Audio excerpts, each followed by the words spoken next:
Sir आप चुनाव यहाँ लड़ रहे हैं, जी सर। आपका क्या क्या मुद्दा रहेगा? सबसे इम्पोर्टेंट जो हमारा मुद्दा रहेगा साहब कि पहले हम यहाँ पर औद्योगिक विकास प्राधिकरण को इम्प्रूव करेंगे, उसके बाद शिक्षा पर इम्प्रूव करेंगे, और शिक्षा में भी सबसे ज़्यादा हमारा वो रहेगा कि विदेशी भाषा और अंग्रेजी भाषा पर बच्चों की पकड़ मजबूत हो, ताकि उन्हें नए रोज़गार की उम्मीद बढ़ सके। पारंपरिक शिक्षा से जो भी बच्चों के अंदर जो नौकरियां हैं उसकी वैकेंसी दिन पर दिन कम हो रही हैं, लेकिन अगर वो प्राइवेट सेक्टर में कुछ करना चाहे तो हम ज़्यादा से ज़्यादा मंच उनको यहाँ पर उपलब्ध कराएंगे। सर अपना परिचय दे दीजिए। मैं प्रभात पांडे, चंदवक ग्राम कोपकुर्द का निवासी हूँ। भारतीय वायुसेना 18 साल नौकरी की है हमने, और 7 साल से हमने कोचिंग का संचालन किया है।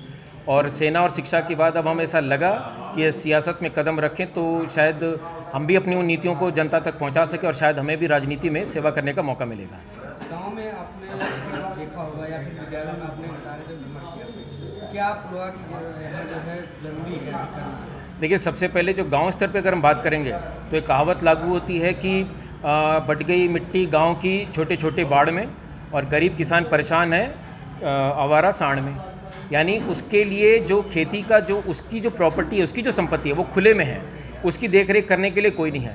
तो हम ये चाहेंगे कि हर 5 या 4 पंचायत पर, ग्राम पंचायत पर एक गौशाला हो, और उस गौशाला की देखरेख के साथ साथ वहाँ पर जो बायोगैस या गोबर गैस प्लांट का भी हम प्लान करेंगे कि वो भी वहाँ पर लगाई जाए। दूसरी बात, गांव में जो नालियाँ हैं, जैसे हम किसी भी गरीब को अगर हम 12,000 देते हैं या उस शौचालय बनवाने के लिए हम देते हैं, तो अगर किसी गरीब के पास ज़मीन नहीं है तो वो उसमें क्या कर पाएगा, वो कहाँ उसको बनवाएगा। तो हमारा ये प्लान रहेगा कि हम सभी विभागों से संपर्क करके उनका समन्वय बना के, जैसे कि टेलीकॉम हो गया या जो ऑप्टिकल फाइबर्स बिकती हैं, तो हम ये कोशिश करेंगे कि कुछ गांव वाले सहयोग करें और कुछ सरकार आगे बढ़े, जिसकी वजह से हम साइड से नाली खुदवा के पूरे गांव को ड्रेनेज सिस्टम में बदलने का हम प्रयास करवाएंगे। ये अपने कुछ मानसिकता की बात आप कर रहे थे कि ग्रामीण क्षेत्रों में कुछ ऐसी दबी मानसिकता हो गई है जिसे वो उभरना नहीं चाह रहे। जी सर। क्या आप उस पर क्या काम करेंगे? देखिए, जो मानसिकता जो दबी हुई है, सबसे पहले उनके दिमाग में जो बात डाल दी गई है कि आप शोषित हैं और आप उभर नहीं सकते हैं, आप इस धर्म में आ जाइए, आप इस जाति में आ जाइए, तो आपको आरक्षण के माध्यम से हम उभार देंगे। आरक्षण हिंदू धर्म की वजह से मिल रहा है और उसका उल्लेख संविधान में है। तो हमें ये देखना है कि सबसे पहले हम गरीब और दबे हुए वर्ग को उनके हक, उनके अधिकार की चीज़ें उन तक एक अधिकार के रूप में पहुंचाएं, एक एहसान के रूप में नहीं कि बाकी आपको ये चीज़ दी गई है तो ये आपका अधिकार है, ये किसी की जेब से नहीं जा रहा है, ये सरकार का पैसा है। जिस दिन गरीबों के पास ये चीज़ उनके अधिकार के रूप में पहुंचेगी, तब वो वहाँ से आगे अपनी शिक्षा और अपने विकास के बारे में सोच सकते हैं। ये जो राशन इस समय मिल रहा है, कुछ लोग ये सोचते हैं कि मोदी जी हैं तभी मिल रहा है। जी सर। इस पर क्या करें? देखिए, अंत्योदय और प्रायोरिटी हाउस होल्ड्स ये जो हैं ये बहुत पहले से चले आ रहे हैं। कोरोना के बाद से इसका थोड़ा ज़्यादा लाइट में आ गया है ये कि भाई अब इसको और अच्छे से सरकार दे रही है, क्योंकि रोज़गार टूटे हैं। लेकिन अगर सरकार ने इसको शुरू भी किया है तो हमें इसका स्वागत करना चाहिए कि कम से कम सरकार ने इतना सोचा। लेकिन सिर्फ इसी पर सीमित रह जाना कि हम 80 करोड़ देंगे, हम 80 करोड़ राशन देंगे, तो हम एक बहुत बड़े वर्ग को गरीबी स्तर पर रोक के रखे हैं। इमरजेंसी जा चुकी है, आपातकाल गुजर चुका है। अब हमारी कोशिश होनी चाहिए कि इस फंड को ज़्यादा से ज़्यादा रोज़गार के रूप में इसको परिवर्तित किया जाए, और ताकि जनता अपने अधिकार का खाना खुद कमा के खा सके। क्षेत्रीय जनता को क्या कहना चाहिए? क्षेत्रीय जनता को मैं सबसे पहले ये कहूँगा, और सबसे अंत में भी यही कहूँगा, कि आप सभी लोग मन में रखें धर्म को और हाथों में रखें कर्म को। धर्म जितना मन में रहेगा उतना ही कर्म की तरफ हम फोकस करेंगे। कोई भी धर्म शोषित नहीं है, कोई भी धर्म खतरे में नहीं है, किसी को किसी से डरने की ज़रूरत नहीं है। धर्म वो चीज़ है जिसे जनता मानती है, और कर्म वो चीज़ है जिसे जनता जानती है।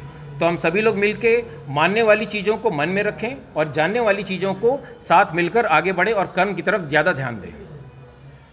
रोजगार के लिए हाँ बोलिए। रोजगार के लिए क्या करना? देखिए, रोज़गार का सबसे पहले मैं सीधे युवाओं को जिम्मेदार ठहराऊंगा, क्योंकि यूपी सरकार ने ऐलान किया है कि उत्तर प्रदेश में 2% जो बेरोज़गारी दर रह गई है, इसका मतलब ये हुआ कि हर 100 में क्या सिर्फ 2 लोग रोज़गार ढूंढ रहे हैं। इसके लिए ना हम सरकार को गलत बोलेंगे ना नीतियों को। हम पहले युवाओं से ये अपील करते हैं कि आप सभी लोग अपना बेरोज़गारी का रजिस्ट्रेशन एम्प्लॉयमेंट एक्सचेंज यानी रोज़गार जो स्व योजना जो ऑफिस है वहाँ जाइए, अपना रजिस्ट्रेशन करवाइए, अपने आप को बेरोज़गार घोषित कीजिए, ताकि सरकार के पास ये आंकड़े पहुँचें कि इतने ज़्यादा स्किल्ड या अनस्किल्ड लेबर फोर्स हमारा अभी भी बेरोज़गार है। तब वो इस पर कुछ एक्स्ट्रा सोच सकते हैं। अगर हमने सोचा कि सिर्फ सरकार के पास तो यार 2% है, तो हमारी मानसिकता हो जाती है कि यार बस 2% बेरोज़गारी है, तो अब यहाँ सरकार कुछ लाएगी नहीं। हमें बेरोज़गारी दर सरकार को दिखाना है। एक एक कॉलेज में जब मैं गया हूँ तो वहाँ 200-200, 300-300 बच्चे बेरोज़गार पड़े हैं, लेकिन उन्होंने रजिस्ट्रेशन नहीं कराया। और ऐसे कई कॉलेजेस हैं जिनके आंकड़े सरकार तक नहीं हैं, तो वो इसको बेरोज़गारी नहीं मान रहे हैं। अगर हम आंकड़े बढ़ा दें तो जाहिर सी बात है कि सरकार जब देखेगी कि 40%, 10% या 5% बेरोज़गारी हुई है, तो वो नए रोज़गार को यहाँ पर लाने की कोशिश करेगी। रोज़गार मेले हो गए, स्वरोज़गार हो गया, या सीडा के माध्यम से रोज़गार सृजन का हम पूरा प्रयास करेंगे यहाँ पर। सर, जो उत्तर प्रदेश सरकार कह रही है कि जो मतलब केंद्रीय बजट पास हुआ है वो मतलब युवाओं के लिए वो बजट काफ़ी फायदेमंद है। देखिए, युवाओं के लिए वो फ़ायदेमंद है ये तभी माना जाएगा जब सरकार हमको इन द सेंस कि जो युवा हैं उसके पढ़े लिखे यानी उसके क्वालिफ़िकेशन के हिसाब से उसको वैसा रोज़गार दे और उस हिसाब से उसकी तनख्वाह होनी चाहिए। जब मैं यहाँ रोज़गार ऑफिस में गया था तो वहाँ पर 100 नौकरियाँ आई थी, जिसमें बिजली के मीटर फिटिंग करने वाली आई थी, और 1 मीटर फिट करें तो आपको 350 रुपये मिलेगा। तो जो ITI किया हुआ बंदा है वो ये सोचेगा इससे अच्छा मैं नोएडा पलायन कर जाऊँ। इस तरह के रोज़गार का क्या करेगा जिसमें वो एक दिहाड़ी के रूप में परिवर्तित हो जाएगा। तो जो भी सरकार बोल रही है कि बजट में कितना % दिया गया है, कितने करोड़ अलॉट किए गए हैं कि युवाओं को रोज़गार दिया जाएगा। SSC में अब अगर आप देखेंगे तो जो CGL है, स्नातकोत्तर यानी BA के बाद जो होता है, उसमें 50% गिरावट आई है। IBPS PO जो बैंक मैनेजर है उसमें करीब 70% या 80% गिरावट आई है।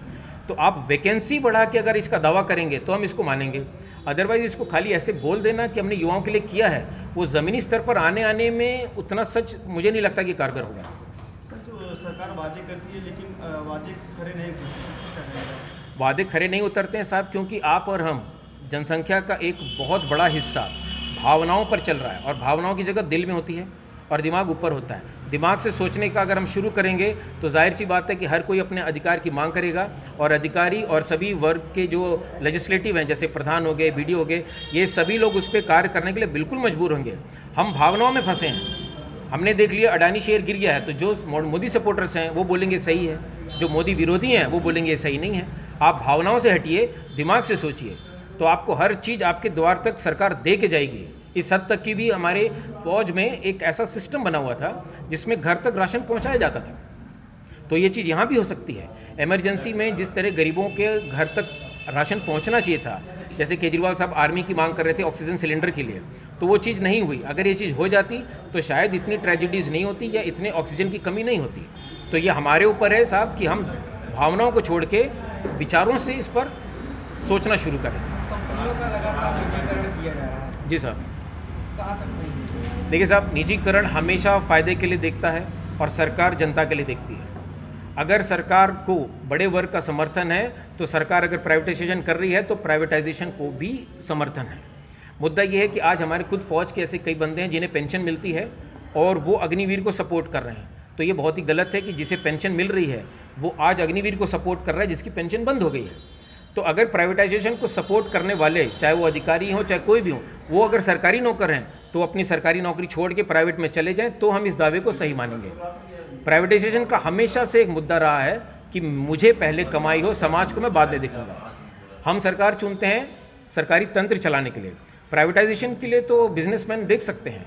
तो थोड़ा सरकार अगर प्राइवेटाइजेशन पर कम ध्यान दे और सरकारी तंत्रों पर ज़्यादा ध्यान दे तो हम सोचेंगे कि सरकारी नौकरियां आएंगी, लोगों के बीच में एक सुरक्षा की भावना ज़्यादा जागेगी। सर, ये एक चीज़ बहुत बड़ी बात है, जैसे BSNL है इसमें सरकारी, बाकी और कंपनियां जो है टेलीकॉम कंपनियां बहुत महंगाई कर दी है, तो सरकार को BSNL को क्यों नहीं आगे बढ़ा रही है? सरकार BSNL को क्यों नहीं आगे बढ़ाएगी, इसके लिए हम और आप जिम्मेदार हैं। अगर हम ये सोच लें कि आज मैं बैंक में परमानेंट नौकरी कर रहा हूँ, मैं परमानेंट अब एम्प्लॉय हूँ, तो हो सकता है मेरे अंदर काम करने की भावना कम हो जाए।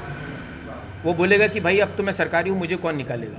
लेकिन अगर मैं प्राइवेट हूँ और मुझे खतरा है कि मुझे कल निकाला जा सकता है, तो मैं अपना भरपूर परफॉर्मेंस दूंगा।